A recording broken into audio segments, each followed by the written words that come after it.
naman. Kasi baka ito na yung papalit ko sa'yo pag di ka umayos dyan.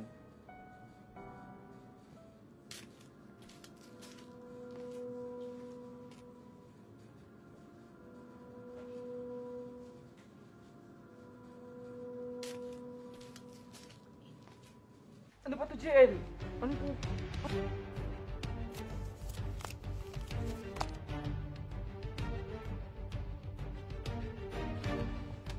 The best ka talaga, sir.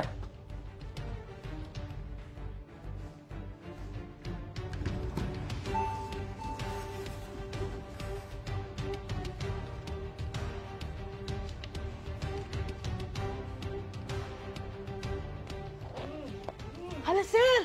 Hala, anong nangyari? Anong nangyari, sir? Hala, bakit? Ano pong nangyari, sir? Hala, Binakawan ako ni JL. Habulin mo! Habulin mo! naku naman, sir. Sa tanda kong ito, patakbuhin mo pa ako. Hayaan mo na yun. Pera lang yun, sir. Marami pang magagawa. At least, ang importante doon, safe po kayo, sir. Ano ka ba? Okay na yun. Ako, Dads. Buti na lang talaga dumating ka. Pasensya ka na sa trinato ko sa'yo.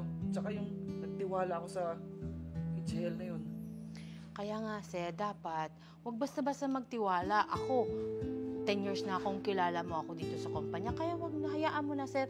Makikita din natin yung pera. Kikitain din yun ng kumpanya nyo. Huwag kang mag-alala, sir. Para sa importante, ligtas po kayo.